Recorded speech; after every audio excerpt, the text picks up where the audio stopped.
जय हिंद दोस्तों, एक बार फिर से स्वागत है आप सभी का आपके अपने YouTube चैनल जीके क्यूज पर। और आज की क्लास आर्मी अग्निवीर भर्ती 2025 के पेपर की जो भी मेरे फ्यूचर फौजी तैयारी कर रहे हैं उन सभी के लिए जीके जीएस के इंपॉर्टेंट एमसीक्यू फॉर्मेट में टॉप 30 प्रश्न होने वाले हैं। तो बिल्कुल दोस्त सभी लोग क्लास में बने रहिएगा। अगर आप जीडी, ट्रेडमैन, आईएनए, नेवी या फिर एयरफोर्स किसी भी पोस्ट के लिए अप्लाई किया है तो आज आपके लिए ये क्लास मोस्ट इंपॉर्टेंट होने वाली है। तो चलते हैं बिना किसी देरी के अपने क्लास की तरफ और देखते हैं कि क्या कुछ खास प्रश्न आज हमारे लिए होने वाले हैं।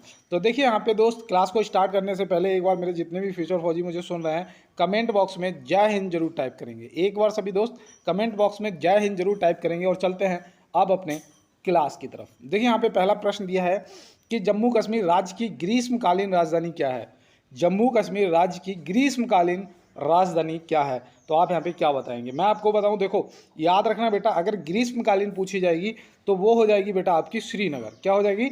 ऑप्शन ए श्रीनगर हो जाएगा, ठीक है ना। और अगर यहीं पे आपसे शीतकालीन पूछ लिया गया, अगर यहीं पे आपसे शीतकालीन पूछ लिया गया तो आप क्या बताएंगे। तो याद रखना बेटा, वो आपकी जम्मू हो जाएगी। शीतकालीन जम्मू हो जाएगी, ग्रीष्मकालीन श्रीनगर हो जाएगी। याद रहेगा श्रीनगर जो है कौन सी नदी के किनारे स्थित है। तो याद रखना बेटा, झेलम नदी के किनारे स्थित है, जिसे अशोक ने बसाया था। किसे? सम्राट अशोक ने बसाया था। तो ये भी याद रखना। देखो कमरावती जो है ये भी देखो राजधानी आपसे पूछ ली जाती है। तो याद रखना बेटा, ये लक्षद्वीप की राजधानी है। किसकी? लक्षद्वीप की राजधानी है, याद रहेगा। शिमला जो है ये किसकी राजधानी का नाम है बेटा? तो ये हिमाचल प्रदेश की राजधानी का नाम शिमला हो जाएगा। तो यहाँ पे प्रश्न का जवाब हमारा श्रीनगर हो जाएगा, याद रहेगा। नोट कर लो, स्क्रीनशॉट ले लो। चलते हैं अपने अगले प्रश्न पे। देखिए यहाँ पे नेक्स्ट प्रश्न दिया है कि प्रवाह पोर्टल के संस्था द्वारा शुरू किया गया है। यहाँ पे किस होना चाहिए था, है ना।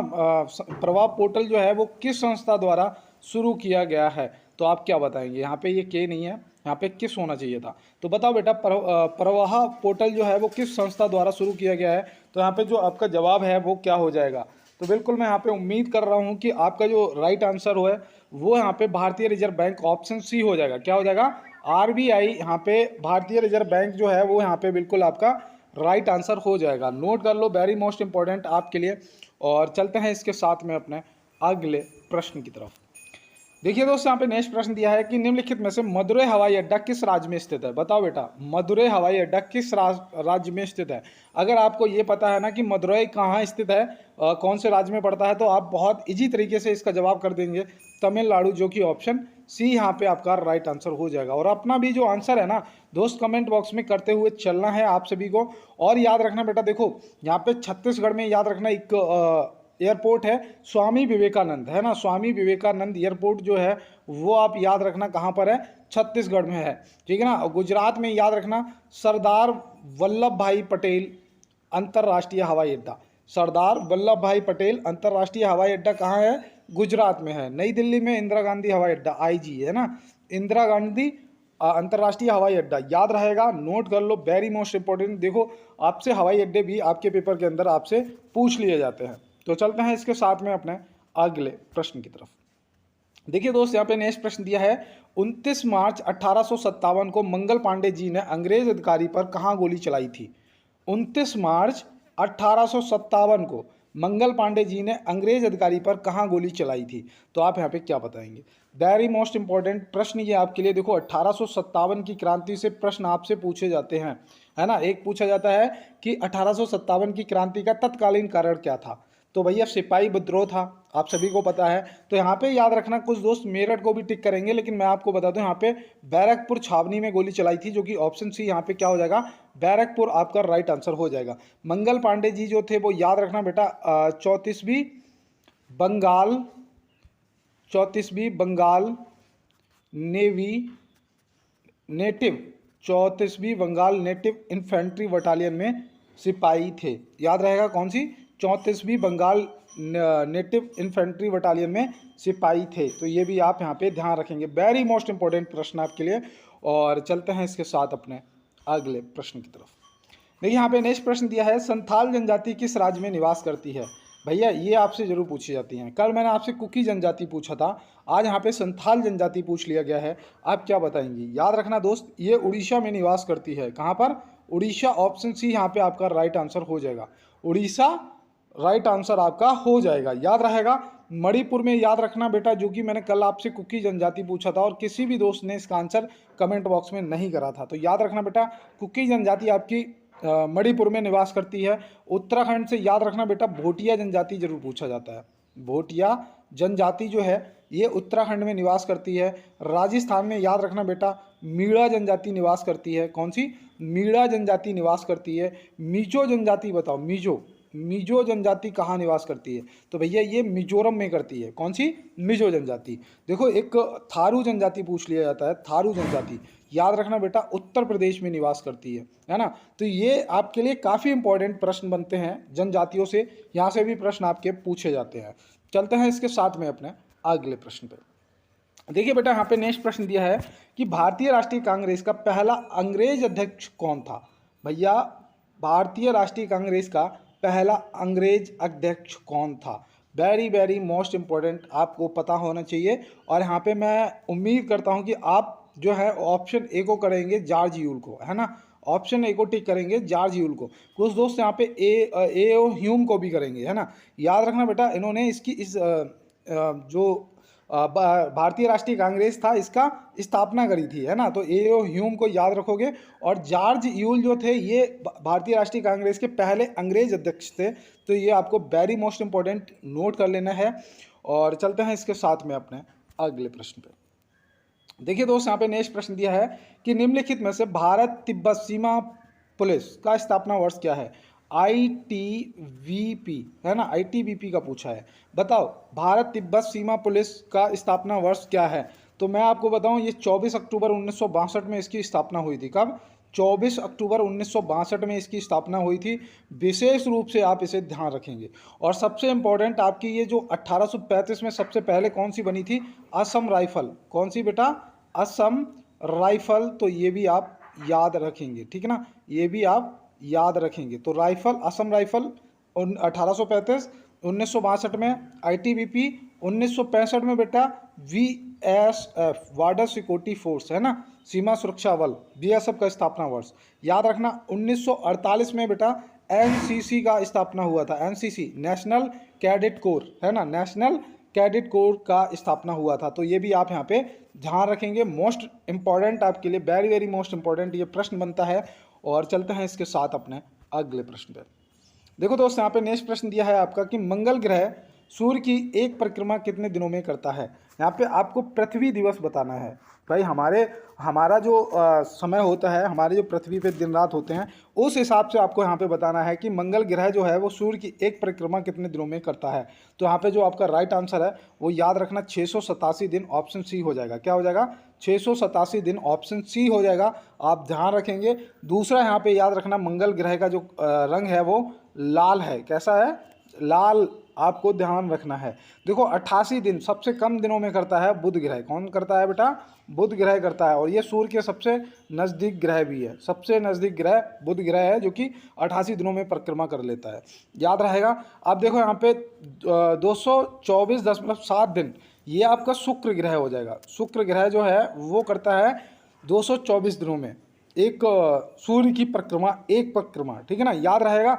4333 दिन जो है, याद रखना बेटा, ये कौन सा ग्रह करता है? तो ये करता है बृहस्पति ग्रह। कौन सा? बृहस्पति ग्रह। ये आप याद रखना। इसी से शॉर्टकट में आप बोल सकते हो 12 वर्ष, है ना। कितने दिनों में? 12 वर्ष में। सबसे बड़ा ग्रह भी यही है भैया, सबसे बड़ा ग्रह भी आपका यही है। इसका कलर जो है वो याद रखना बेटा कैसा है? पीला है। कैसा है? पीला है, बृहस्पति ग्रह का। तो ये भी आप याद रखेंगे। वेरी मोस्ट इंपॉर्टेंट यहाँ से ये प्रश्न आपके लिए बनता है। और चलते हैं इसके साथ अपने अगले प्रश्न पे। देखो यहाँ पे नेक्स्ट प्रश्न दिया है, निम्नलिखित में से डाउन्स घास के मैदान किस देश में स्थित हैं? डाउन्स, देखो घास के मैदानों से भी प्रश्न पूछे जाते हैं। तो आप यहाँ पे क्या बताएंगे? डाउन्स, पहले तो याद रखना बेटा, जो डाउन्स है ना ये स्थित है ऑस्ट्रेलिया में। कहाँ पर? ऑस्ट्रेलिया। ऑप्शन ए यहाँ पे आपका राइट आंसर हो जाएगा।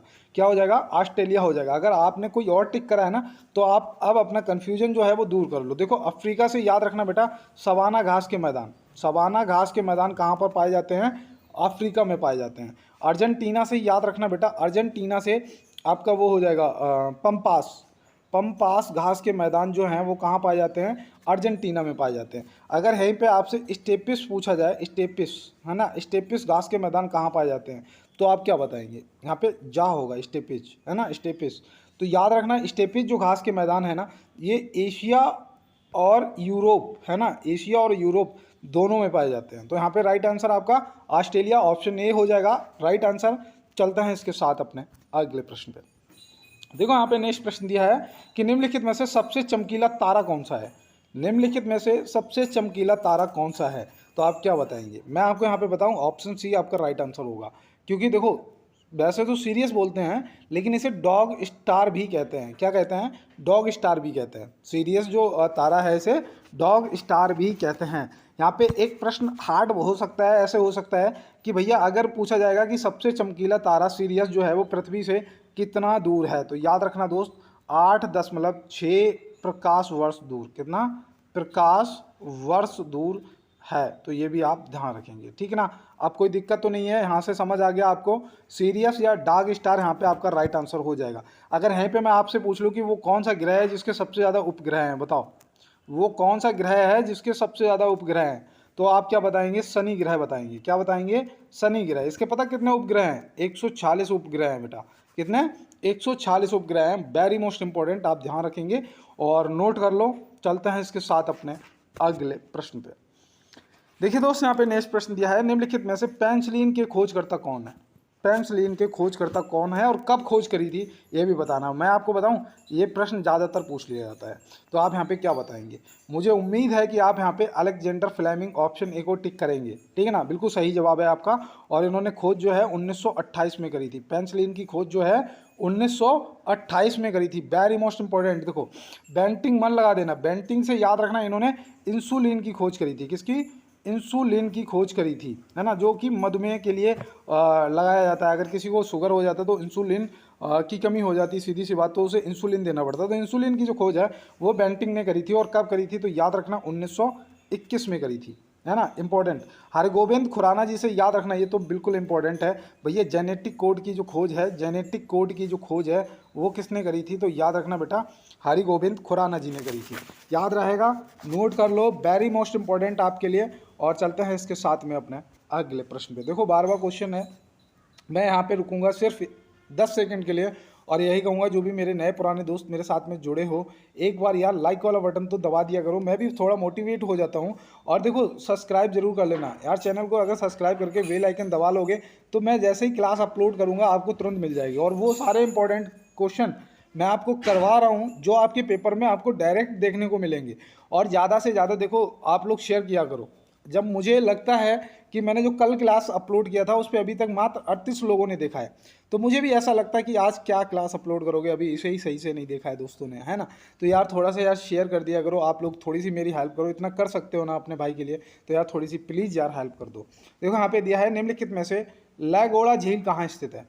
लैगोड़ा झील, बताओ भैया लैगोड़ा झील कहाँ स्थित है? आपको पता है भैया ये रूस में पड़ती है।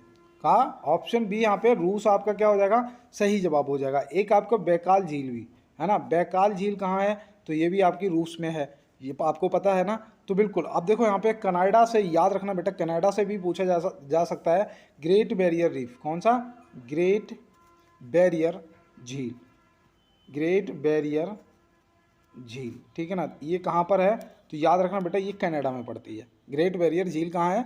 कनाडा में। देखो पेरू और बोलिविया है ना, यहाँ पे याद रखना बेटा एक वो टीटीकाका झील मैंने आपको पहले एक बार पढ़ाया था। कौन सी? टीटीकाका, है ना। टीटीकाका झील कहाँ पर है? तो याद रखना ये पेरू और बोलिविया दोनों जगह पड़ती है, ठीक है ना। तो याद रखना बेटा ये टीटीकाका झील, आप इसको भी ध्यान रखेंगे। लैगोड़ा झील आपकी रूस हो जाएगा यहाँ पे, बिल्कुल सही जवाब। और चलते हैं इसके साथ अपने अगले प्रश्न की तरफ। देखो यहाँ पे नेक्स्ट प्रश्न दिया है, भारतीय जनता पार्टी का स्थापना वर्ष क्या है?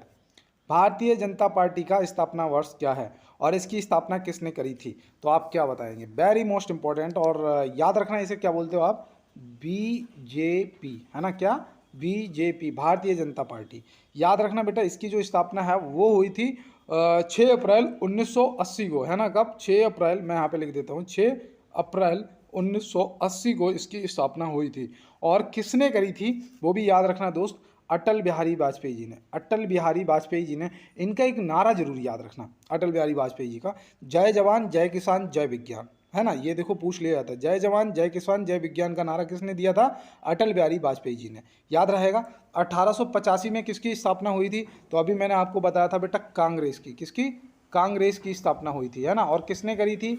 ए ओ ह्यूम ने, ए ओ ह्यूम ने इसकी स्थापना करी थी, याद रहेगा। 1984 में बेटा किसकी स्थापना हुई थी? कौन सी पार्टी की हुई थी? तो याद रखना बेटा, BSP, बसपा, बहुजन समाज पार्टी। किसकी? बहुजन समाज पार्टी। इसकी स्थापना किसने करी थी बेटा? कांसीराम जी ने करी थी। किसने? कांसीराम जी ने करी थी, याद रहेगा। 2012 में याद रखना बेटा, आप पार्टी की स्थापना हुई थी, जिसका चुनाव चिन्ह क्या है? झाड़ू है ना, याद रखना। किसने करी थी? केजरीवाल ने। किसने? केजरीवाल ने। तो ये भी याद रखोगे। यहाँ पे इंपॉर्टेंट ये है आपके लिए कि 1980 यहाँ पे आपका सही जवाब हो जाएगा। आपको याद रखना है बेटा, बीजेपी की स्थापना। चलते हैं अपने अगले प्रश्न पे। देखो दोस्त, यहाँ पे नेक्स्ट प्रश्न पूछा है कि विश्व में पवन ऊर्जा का सबसे बड़ा उत्पादक देश कौन सा है? ये प्रश्न मैं आपको पहले भी करवा चुका हूँ और आज रिपीटेड इसलिए करा रहा हूँ कि ये आपके लिए इंपॉर्टेंट बन सकता है। तो यहाँ पे याद रखना बेटा, सही जवाब आपका क्या हो जाएगा? चाइना, है ना। चाइना यहाँ पे ऑप्शन सी क्या हो जाएगा? राइट आंसर हो जाएगा, याद रहेगा। दूसरा याद रखना बेटा, जो हमारा भारत है ये पवन ऊर्जा में जो है विश्व में चौथे स्थान पे आता है। कि कहाँ पर?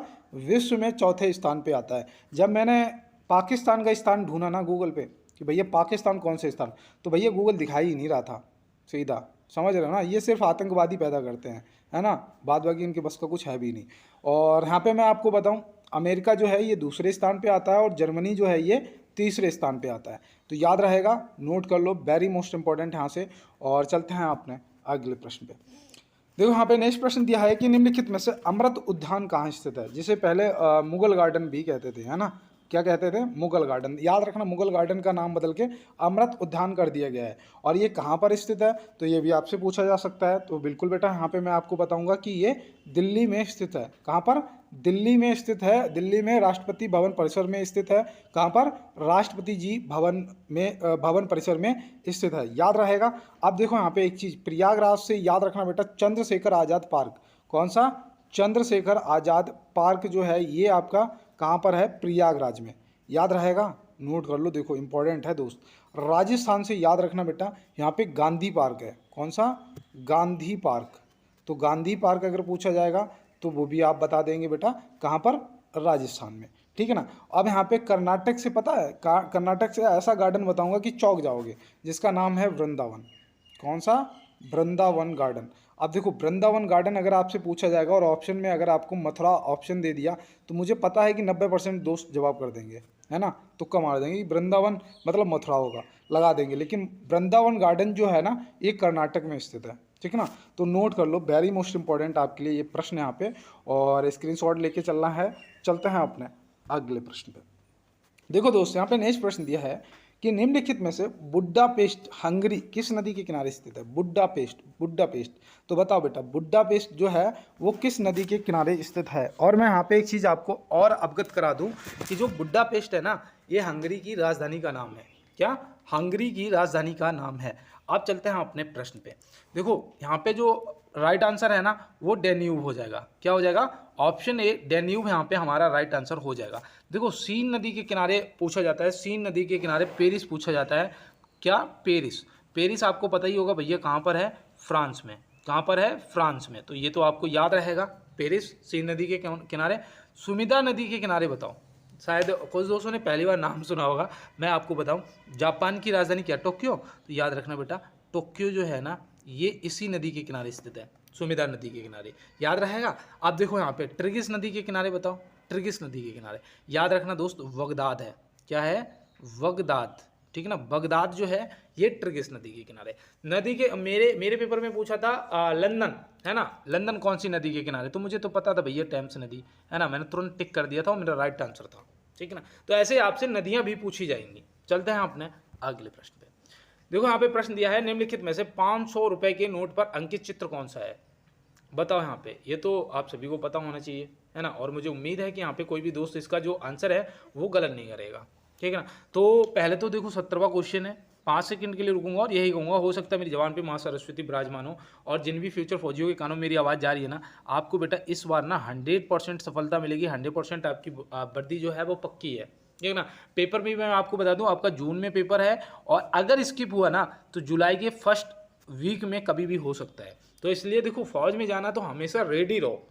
कहते हैं कि मेहनत में दम होना चाहिए, किस्मत की क्या औकात जो हमारे सपने रोक ले, है ना, सपने पूरे ना होने दे। तो देखो पेपर देने जाओ ना, ये सारे नोट 500 के, 200 के, 100 के, 50 के, 20 के, 10 के लेके जाना अपनी जेब में, ठीक है ना, क्योंकि वहाँ पे अगर पूछ लिया, कलर पूछ लिया तो आप आसानी तरीके से बता देंगे। अब यहाँ पे पहले तो हम बता दें आपको कि लाल किला स्थित है ना, 500 के नोट पे लाल किला स्थित है ना, जो कि कहाँ पर है बेटा, दिल्ली में। देखो मैं लाल किला को लिख रहा था, लाल किला कहाँ पर स्थित है बेटा, दिल्ली में, और ये 500 की नोट पर छपा हुआ है ना, याद रहेगा। अब देखो यहाँ पे जो हम्पी का रथ है ना, हम्पी का रथ जो है ये बेटा 50 के नोट पर स्थित है। किसके? 50 के। और ये हम्पी का रथ कहाँ भैया? कर्नाटक में, है ना। कहाँ पर? कर्नाटक से। तो ये आप याद रखोगे। रानी की बाव बताओ कितने के नोट पे? ये इंपॉर्टेंट है, 100 रुपए के नोट पे। किसके? 100 रुपए के। ये रानी की बाव कहाँ स्थित है बेटा? गुजरात में स्थित है, याद रहेगा। सांची स्तूप कितने के नोट पे होगा? तो बिल्कुल बेटा यहाँ पे याद रखना 200 के नोट पे। और ये सभी को पता है कि ये मध्य प्रदेश में स्थित है, सांची का स्तूप, है ना। तो यहाँ पे जो भी मैंने बताया ना आपको, वेरी मोस्ट इंपॉर्टेंट है, इनको नोट कर लेना बेटा, स्क्रीनशॉट ले लेना। चलते हैं अपने अगले प्रश्न की तरफ। देखो यहाँ पे नेक्स्ट प्रश्न दिया है, निम्नलिखित में से केंद्रीय आलू अनुसंधान संस्थान कहाँ स्थित है? निम्नलिखित में से केंद्रीय आलू अनुसंधान संस्थान कहाँ स्थित है? मेरे पेपर में वन अनुसंधान पूछा गया था। अब यहाँ पे मैं आपको बताऊं, आलू अनुसंधान पूछा जाएगा, जो कि आप शिमला बता देंगे। हिमाचल प्रदेश की राजधानी का नाम क्या है? आज आपके लिए एक प्रश्न HW दे रहा हूँ, ठीक है ना। हिमाचल प्रदेश की राजधानी का नाम बताना है, और यहाँ पे हमारे प्रश्न का जवाब शिमला हो जाएगा। याद रहेगा ना, नोट कर लो। अब देखो जो वन अनुसंधान है ना, वो कहाँ पर है? देहरादून में, ठीक है ना। कानपुर में कौन सा बेटा है? तो दलहन अनुसंधान है, दलहन अनुसंधान, ठीक है ना। ये ला बना है, पेन नहीं है मेरे पास, बस जुगाड़ से लिखता हूँ, माफ़ी चाहते हैं। और लखनऊ में याद रखना बेटा, लखनऊ से वनस्पतिक अनुसंधान, कौन सा? वनस्पतिक अनुसंधान जो है, याद रखना बेटा, ये कहाँ पर है? तो ये आपका हो जाएगा लखनऊ में। तो दलहन अनुसंधान कानपुर, वन अनुसंधान आपका देहरादून, आलू अनुसंधान आपका शिमला हो जाएगा, और लखनऊ में आपका वनस्पतिक अनुसंधान हो जाएगा। याद रहेगा, नोट कर लो, वेरी मोस्ट इंपॉर्टेंट यहाँ से। और चलते हैं अपने अगले प्रश्न पे। देखो दोस्त, यहाँ पे नेक्स्ट प्रश्न पूछा है कि निम्नलिखित में से महाकालेश्वर ज्योतिर्लिंग किस स्थान पर स्थित है ना, किस स्थान पर स्थित है? तो आप क्या बताएंगे? पहले तो मैं आपको बता दूं, जो ज्योतिर्लिंग है ना, इनकी संख्या कितनी है? याद रखना 12। कितनी है? 12, ठीक ना। ये देखो आपको याद रखना है, ये आपके लिए इंपॉर्टेंट है।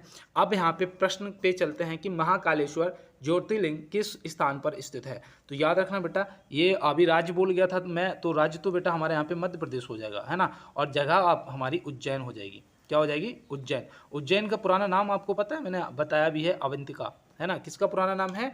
उज्जैन का। कौन सी नदी के किनारे स्थित है? कमेंट बॉक्स में बताओ दोस्त। देखो मैंने आपको कई बार बताया है। और देखो यहाँ पे गुजरात में एक ज्योतिर्लिंग याद रखना, नागेश्वर। कौन सी? नागेश्वर ज्योतिर्लिंग आपको याद रखना है। ये पढ़ते हैं कहाँ पर? गुजरात के द्वारका में। कहाँ पर? गुजरात के द्वारका में। याद रहेंगे, नोट कर लो, वेरी मोस्ट इंपॉर्टेंट। तमिलनाडु आपको पता है, तमिलनाडु में रामेश्वरम, है ना। तो रामेश्वरम जो है आप याद रखेंगे कहाँ पर? तमिलनाडु में, है ना। और यहाँ से एक चीज़ और बताऊँ, उत्तराखंड में तो सभी को पता होगा दोस्त, केदारनाथ। कौन से? केदारनाथ। मैं जाने वाला था केदारनाथ, लेकिन अभी थोड़ा सा फाइनेंशियल दिक्कत आ गई, जिस वजह से नहीं पहुँच पाया। और मैं जब भी जाऊँगा ना, आप सभी के लिए भोलेनाथ से दुआ मांग के आऊँगा कि आप सभी जो भी मेरी आवाज़ सुनते हैं ना, जो भी मेरी क्लास को देखते हैं ना, सभी का सिलेक्शन होगा। देखो दोस्त, यहाँ पे पूछा है कि कोलंबिया देश की राजधानी का नाम क्या है? देखो बेटा, ये राजधानियाँ आपसे जरूर, विश्व की राजधानियाँ जरूर पूछी जाती है। कोलंबिया का पूछा है, तो आप क्या बताएंगे? याद रखना बेटा, यहाँ पे कोलंबिया का जो बगोटा दे रखा है ना, ऑप्शन सी, बगोटा यहाँ पे आपका राइट आंसर हो जाएगा। बगोटा यहाँ पे क्या हो जाएगा? राइट आंसर हो जाएगा। बुडापेस्ट अभी मैंने आपको बताया था, बुडापेस्ट अभी मैंने आपको बताया था कि बेटा ये हंगरी की राजधानी का नाम है। किसकी? हंगरी की राजधानी का नाम है बुडापेस्ट। अभी बताया था ना। काहिरा आपको पता होगा बेटा, काहिरा जो है ये मिस्र की राजधानी का नाम है। किसकी? मिस्र की राजधानी का नाम है काहिरा। कौन सी नदी के किनारे स्थित है भैया काहिरा? नील नदी के किनारे, ये भी देखो पूछ लिया जाता है ना। अब यहाँ पे चलो बेटा रोम पे चलते हैं। रोम पता है किसकी राजधानी का नाम है? इटली की राजधानी का नाम क्या है?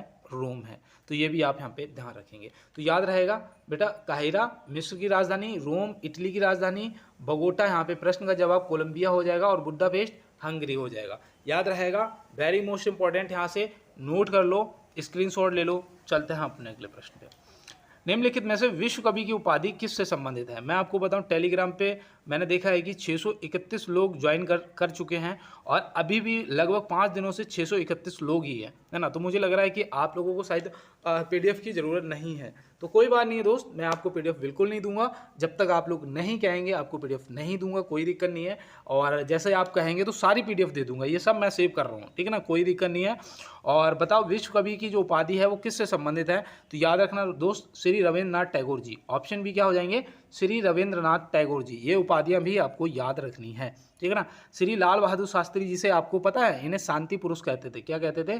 शांति पुरुष, ठीक है ना, शांति पुरुष के नाम से जानते थे। तो ये भी आप ध्यान रखेंगे। ये उपाधि किससे संबंधित है? लाल बहादुर शास्त्री जी से। जवाहरलाल नेहरू जी से आपको पता है? जवाहरलाल नेहरू जी से तो इन्हें याद रखना, इन्हें चाचा कहते थे। क्या कहते थे? चाचा नेहरू, है ना। तो जवाहरलाल नेहरू जी याद रखना दोस्त। और देखो श्री सुभाष चंद्र बोस जी से, इन्हें नेताजी। क्या कहते थे? नेताजी, है ना। तो ये भी देखो आपको पता होना चाहिए, ये पूछ लिए जाते हैं हमारे पेपर में, है ना। ज़्यादा हार्ड पेपर नहीं आता है, मैं आपको फिर बता दूं। और देखो यहाँ पे दिया है, निम्नलिखित में से सिक्किम की मुख्य भाषा क्या है? बिल्कुल बेसिक पूछा जाता है पेपर में यार। बताओ भैया, सिक्किम की मुख्य भाषा क्या है? तो आप क्या बताएंगे? मैं आपको यहाँ पे बताऊं, अगर आपने नेपाली को टिक कराया ना ऑप्शन ए को, तो आपका बिल्कुल राइट आंसर हो गया है। आप दोस्त नेपाली देख के सोच रहे हो ये तो नेपाल की होगी भाषा, है ना। तो बेटा नहीं, ये सिक्किम की मुख्य भाषा है नेपाली। याद रहेगा। आप देखो यहाँ पे जो मलयालम है ना, ये केरल की, कहाँ की? केरल की, ठीक है ना। याद रहेगा, नोट कर लो। देखो अब यहाँ पे जो कोंकणी भाषा है ना, कोंकणी, याद रखना, ये गोवा की। कहाँ की भाषा है भैया? गोवा की। याद रहेगा, नोट कर लिया। अंग्रेजी बताओ, अंग्रेजी नागालैंड, जो कि मैंने आपको बताया था कि भैया 370 जो था, और उसे कश्मीर, जम्मू कश्मीर को विशेष राज्य का दर्जा दिया गया था, लेकिन 371A के तहत नागालैंड को विशेष राज्य का दर्जा दिया गया है ना। तो ये भी आप ध्यान रखेंगे, कौन सा? 331A के तहत, ठीक है ना। ओ सॉरी 71, माफ़ी चाहते हैं, 31 बोल रहा हूँ, 371A के तहत, ठीक है ना। नोट कर लो। चलते हैं अपने अगले प्रश्न पे। देखो यहाँ पे दिया है, निम्नलिखित में से हाफ नेल्सन शब्द किस खेल से संबंधित है? हाफ नेल्सन शब्द, तो बताओ हाफ नेल्सन शब्द जो है वो किस खेल से संबंधित है? खेलों से संबंधित शब्द भी पूछे जाते हैं, खिलाड़ी भी पूछे जाते हैं। अब आप यहाँ पे क्या बताएंगे? तो मैं आपको यहाँ पे बताऊँ बेटा, आपका जो राइट आंसर है वो कुश्ती हो जाएगा। क्या हो जाएगा? कुश्ती हो जाएगा, ऑप्शन सी। याद रहेगा, वेरी मोस्ट इंपॉर्टेंट है। देखो अब यहाँ पे मैं आपको और बताऊँ, फुटबॉल से याद रखना बेटा, एक तो आपका पेनल्टी किक हो जाएगा, है ना। पेनल्टी किक, भैया किक मारते हो फुटबॉल में भी, और पेनल्टी किक याद रखोगे, ठीक है ना। किक बाइक में भी मारते हो और फुटबॉल में भी, है ना। अब यहाँ पे थ्रो इन शब्द और याद रखना, कौन सा? थ्रो इन शब्द, थ्रो इन ये फुटबॉल से संबंधित। क्रिकेट से आपको तो पता ही होगा भैया, चाइना मैन, गुगली शब्द, गली शब्द, ये सब शब्द आपके किससे संबंधित हैं? क्रिकेट से। मुक्केबाजी से पता है? मुक्केबाजी से, तो मुक्केबाजी से एक याद रखना बेटा, बिलो शब्द। कौन सा? बिलो शब्द, ठीक है ना। ये मुक्केबाजी से, देखो इंपॉर्टेंट है, बिलो, बिलो मुक्केबाजी से। स्मैश शब्द पता है? स्मैश, बताओ स्मैश शब्द पता है? नहीं पता है तो मैं आपको बताऊं, बैडमिंटन से। किससे? बैडमिंटन से, ठीक है ना। याद रहेगा, नोट कर लो, वेरी मोस्ट इंपॉर्टेंट। देखो यहाँ पे आपके लिए, और प्रश्न का जवाब यहाँ पे ऑप्शन सी कुश्ती हो जाएगा। चलते हैं अपने अगले प्रश्न पे। निम्नलिखित में से सिंधु नदी का मुहाना क्या है? निम्नलिखित में से सिंधु नदी का मुहाना क्या है? तो आप क्या बताएंगे? Very very most important. और मैं आपको बताऊं, यहाँ पे सिंधु नदी का जो मुहाना है वो हो जाएगा अरब सागर। क्या हो जाएगा? ऑप्शन ए अरब सागर आपका यहाँ पे राइट आंसर हो जाएगा। नोट कर लो। आप देखो बंगाल की खाड़ी जो है ना, यहाँ पे गंगा का भी मुहाना है, गंगा, है ना। यहाँ पे एक मिनट, गंगा नदी का भी मुहाना है, ठीक है ना, और ब्रह्मपुत्र नदी का भी मुहाना है, ठीक है ना। कौन सा?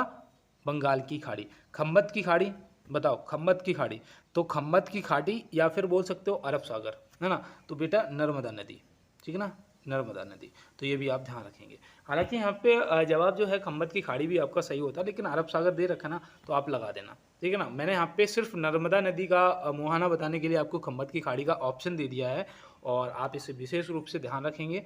चलते हैं अपने अगले प्रश्न पे। देखो यहाँ पे नेक्स्ट प्रश्न दिया है, निम्नलिखित में से बिक्री कर कौन सा एक कर है, कौन सा टैक्स है। सेल्स टैक्स जो है वो कौन सा टैक्स है, बताओ आप। काफ़ी इंपॉर्टेंट, बहुत अच्छा प्रश्न, याद रखना। अप्रत्यक्ष कर है, क्या है, अप्रत्यक्ष कर। ऑप्शन बी यहाँ पे आपका राइट आंसर हो जाएगा, ठीक है ना। अप्रत्यक्ष कर आपका एक वो होता है तट कर, तट कर जो है ये भी आपका अप्रत्यक्ष कर होता है। उत्पादक शुल्क, उत्पादक कर जो है ये भी याद रखना अप्रत्यक्ष कर है। और आपका जीएसटी ये भी आपका अप्रत्यक्ष कर है। देखो ये इंपॉर्टेंट है ना, याद रहेगा, नोट कर लो। देखो दोस्त, अब यहाँ पे एक चीज़ और बताऊँ, ये जो प्रत्यक्ष कर है इसमें आपका आयकर आ जाता है, इनकम टैक्स है ना, कौन सा, आयकर आ जाता है, ठीक है ना, ये आप याद रखना। दूसरा याद रखना संपत्ति कर, ये भी आपका प्रत्यक्ष कर है। उपहार कर, ठीक है ना, उपहार कर, तो उपहार कर जो है ये भी आपका प्रत्यक्ष कर है। निगम कर, निगम कर, जो भी दोस्त मेरे साथ में नोट्स बनाएगा ना मज़ा आ जाएगा, ठीक है ना, तो ये भी आपका प्रत्यक्ष कर है। तो यहाँ पे अप्रत्यक्ष कर और प्रत्यक्ष कर जो आपसे पूछे जा सकते हैं। देखो इसमें पूछे जाने की चांस उपहार कर की रहती है, आय कर की रहती है, जीएसटी कर की रहती है और उत्पाद कर की रहती है। तो ये आपसे ज़्यादातर पूछ लिए जाते हैं, तो आपको याद रहने चाहिए। चलते हैं अपने अगले प्रश्न पर। देखो यहाँ पे नेक्स्ट प्रश्न दिया है, निम्नलिखित में से रिलायंस कम्युनिकेशन के अध्यक्ष कौन है। पहले क्या करना है, आपको पूरी क्लास 30 प्रश्नों तक देखनी है, ठीक है ना। आपको पहले कुछ जिसके आंसर पता हो उसके लगाने हैं, अदरवाइज आपको गलत नहीं करना है। फिर उसके बाद आप क्लास को रिवर्स करेंगे, पूरा बैक करेंगे और फिर एक तरफ से आप आंसर करते हुए आएंगे। मैं आपको सच बताऊं कि 30 में से ना आपको 20 प्रश्न बिल्कुल रट जाएंगे, 20 प्रश्न बिल्कुल रट जाएंगे जो आपको नहीं पता होंगे इसमें, ठीक है ना, अगर आप रिवर्स करके फिर से क्लास को पूरा देखते हैं तो। और देखो यहाँ पे बताओ, रिलायंस कम्युनिकेशन के अध्यक्ष कौन है, चेयरमैन कौन है, चेयरमैन ऑफ रिलायंस कम्युनिकेशन। बताओ बेटा यहाँ पे आपका राइट आंसर कौन हो जाएंगे। तो बिल्कुल मैं आपको बताऊँ, मुकेश अंबानी जी को मन लगाना, अनिल अंबानी जी को टिक करना है। रिलायंस कम्युनिकेशन के अगर पूछे जाएंगे ना तो वो आपके अनिल अंबानी जी हो जाएंगे, ठीक है ना, ये आपको याद रखना है। और रिलायंस इंडस्ट्रीज़ के अगर पूछे जाएंगे, रिलायंस इंडस्ट्रीज़ के पूछे जाएंगे तो वो आपके मुकेश अंबानी हो जाएंगे, याद रहेंगे। अब देखो नटराज चंद्रशेखरन जो है ये किसके अध्यक्ष, मतलब किसके चेयरमैन हैं, तो याद रखना दोस्त ये एयर इंडिया के चेयरमैन हैं। किसके, एयर इंडिया के चेयरमैन हैं, ठीक है ना, ये आपको विशेष रूप से ध्यान रखना है, नोट कर लेना है। और चलते हैं इसके साथ में अपने अगले प्रश्न की तरफ। देखिए दोस्त यहाँ पे नेक्स्ट प्रश्न दिया है, निम्नलिखित में से राउरकेला स्टील प्लांट किस देश के सहयोग से स्थापित किया गया था। बताओ, निम्नलिखित में से राउरकेला स्टील प्लांट किस देश के सहयोग से स्थापित किया गया था। ये देखो थोड़ा सा हार्ड आपके लिए हो सकता है, और कहते हैं कि कहता है परिंदा खोल दे पंख मेरे, अभी और उड़ान बाकी है, अभी तो नापी है मुट्ठी भर जबी, अभी तो सारा आसमान बाकी है। तो राउरकेला स्टील प्लांट जो है वो पश्चिमी जर्मनी के सहयोग से स्थापित किया गया था। और कब किया गया था तो वो भी याद रखना बेटा, 1959 में इसे स्थापित किया गया था। और कहाँ किया गया था बेटा, राउरकेला मतलब उड़ीसा, ओडिशा, ठीक है ना, तो ये भी आप ओडिशा को भी याद रखेंगे, ठीक है ना, नोट कर लिया। आप देखो सोवियत संघ के सहयोग से भी स्थापित हुआ था। एक तो आपका बोकोरो स्टील प्लांट हुआ था, बोकोरो स्टील प्लांट हुआ था। ये कहाँ पर हुआ था, बोकोरो मतलब झारखंड, कहाँ पर, झारखंड, है ना, तो ये आप याद रखना। कब हुआ था, तो ये 1964 में, सही है, 1964 में हुआ था। और दूसरा आप सोवियत संघ से एक और याद रखना, भिलाई, कौन सा, भिलाई, ठीक है ना, तो भिलाई जो है ये भी हुआ था सोवियत संघ के सहयोग से। और ये कब हुआ था, तो ये हुआ था 1955 में, ठीक है ना। तो यहाँ पे ये आपके लिए इंपॉर्टेंट है। देखो बेटा याद रखना, बोकारो पूछा जाएगा, झारखंड 1964 में, सोवियत संघ भिलाई 1955 में, ठीक है ना। और पश्चिमी जर्मनी के सहयोग से आपका हुआ था राउरकेला स्टील प्लांट 1959 में उड़ीसा में, याद रहेगा, नोट कर लो। देखो स्क्रीनशॉट लेते हुए चलो, चलते हैं अपने अगले प्रश्न। नागा अर्जुन सागर परियोजना किस राज्य में स्थित है। नागा अर्जुन सागर परियोजना किस राज्य में स्थित है, आप क्या बताएंगे। भाषा के आधार पर बनने वाला पहला राज्य 1953 में जो बना था बस वहीं पर है, मतलब कि आंध्र प्रदेश भैया, है ना। इतना सुनते ही मेरे दोस्त तुरंत आंसर करेंगे आंध्र प्रदेश, ठीक है ना। कौन सी नदी बेटा, कृष्णा नदी, कौन सी, कृष्णा नदी, ठीक है ना, तो ये भी आप याद रखेंगे, कृष्णा नदी यहाँ पे सही जवाब हो जाएगा। आप देखो उत्तराखंड में एक याद रखना बांध जो आपसे पूछ लिया जाता है, टिहरी बांध। कौन सा? टिहरी बांध, ठीक है ना। ये कहाँ पर? उत्तराखंड में। कौन सी नदी पर बेटा है? भागीरथी नदी पर। कौन सी नदी पर? भागीरथी नदी पर, ठीक है ना। तो ये भी आप ध्यान रखेंगे। हिमाचल प्रदेश में बेटा, हिमाचल प्रदेश में भाई भाखंडा नागल परियोजना, है ना, भाखंडा नागल बांध, याद रहेगा, वेरी मोस्ट इंपॉर्टेंट है देखो आपके लिए। और चलते हैं इसके साथ अपने अगले प्रश्न पर। देखो यहाँ दिया है, निम्नलिखित में से महर्षि वाल्मीकि जी का मूल नाम क्या था? बताओ, महर्षि वाल्मीकि जी का मूल नाम क्या था? रामायण की रचना करी थी, किसकी? रामायण लिखा था, है ना। अब बताओगे आप कि भैया वाल्मीकि जी का मूल नाम क्या था? तो याद रखना बेटा, रत्नाकर। ऑप्शन ए क्या हो जाएंगे? रत्नाकर इनका मूल नाम था। आप याद रखना बेटा, मोस्ट इंपॉर्टेंट देखो, विष्णुगुप्त जो है ना, विष्णुगुप्त, याद रखना ये आचार्य चाणक्य का मूल नाम था। किसका? आचार्य चाणक्य का मूल नाम था, याद रहेंगे, नोट कर लो। देखो विष्णुगुप्त, चाणक्य और कौटिल्य, कौटिल्य भी तो बोलते थे ना, तो ये भी आप ध्यान रखेंगे। मूल शंकर तिवारी, मूल शंकर तिवारी, स्वामी दयानंद सरस्वती जी, स्वामी दयानंद सरस्वती जी का मूल नाम मूल शंकर तिवारी था। और राम बोला दुबे, राम बोला दुबे बताओ किसका नाम था? तो मैं आपको बताऊं, तुलसीदास जी का। किसका? तुलसीदास जी का, ठीक है ना। तो ये भी आप ध्यान रखेंगे, ठीक है ना। तुलसीदास जी का राम बोला दुबे था, ठीक है ना। चलते हैं अपने अगले प्रश्न में। निम्नलिखित में से इंडिया हाउस कहाँ स्थित है? ये प्रश्न मैं आपको बताऊं, अगर इसका तत्काल आप अगर जवाब देते हो, मेरी तरफ से आपको एक समोसा मानसिक रूप से इनाम। बताओ, भोपाल मत करना, ये देखो पहले ही मैं हटा देता हूँ। भोपाल में तो भैया भारत भवन है। कौन सा?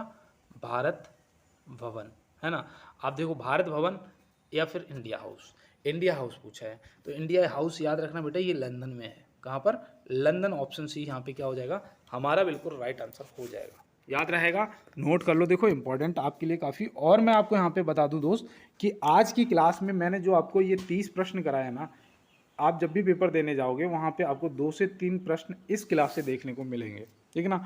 और मैं आपको बता दूं, जो भी मेरे नए पुराने मेरे साथ में जुड़े हुए हैं दोस्त, एक बार यार लाइक वाला बटन जरूर दबा लेना और थोड़ा ना सब्सक्राइब जरूर कर देना, ठीक है ना। चैनल को सब्सक्राइब कर देना और ज़्यादा से ज़्यादा क्लास को यार शेयर किया करो दोस्तों के साथ में।